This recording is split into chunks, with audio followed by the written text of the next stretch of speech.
Yannick Première.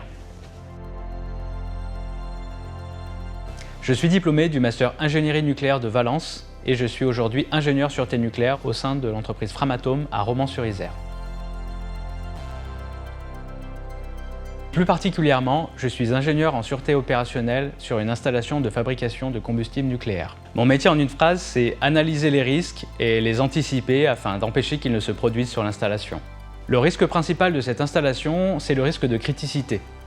Il est dû au fait qu'on manipule des produits avec un enrichissement élevé. L'autre particularité de mon installation, c'est que les facteurs organisationnels et humains sont très importants. En effet, on fabrique des produits avec des designs très variés, ce qui ne permet pas d'automatiser les chaînes de production. Et donc, on a beaucoup d'opérations qui sont manuelles. Alors, les trois mots qui définissent le mieux mon métier, c'est la rigueur, l'indépendance et l'agilité. L'agilité, en fait, c'est la capacité qu'on va avoir à bouleverser nos priorités.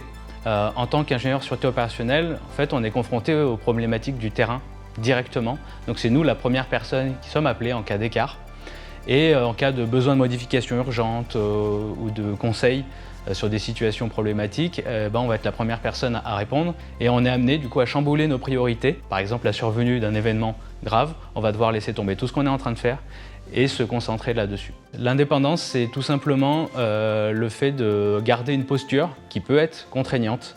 On se doit d'apporter des conseils, de faire appliquer des dispositions qui peuvent être contraignantes pour la production. Et donc l'objectif, c'est de ne pas se laisser influencer par les producteurs et de faire appliquer ces règles-là.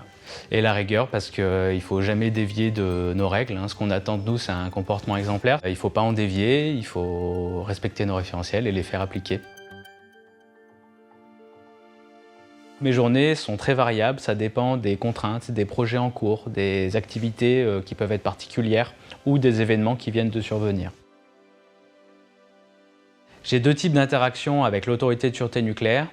Premièrement, je peux être amené à être pilote d'inspection de l'ASN. Donc quand l'ASN vient sur site pour nous inspecter sur une thématique choisie, je suis amené à coordonner les personnes qui vont venir répondre à l'ASN et je peux moi-même répondre à certaines de leurs demandes. Le deuxième type d'interaction que j'ai avec l'autorité de sûreté nucléaire, c'est les déclarations d'événements significatifs. Donc heureusement, ça n'arrive pas très souvent, mais ça fait partie des missions de l'ingénieur sûreté opérationnelle.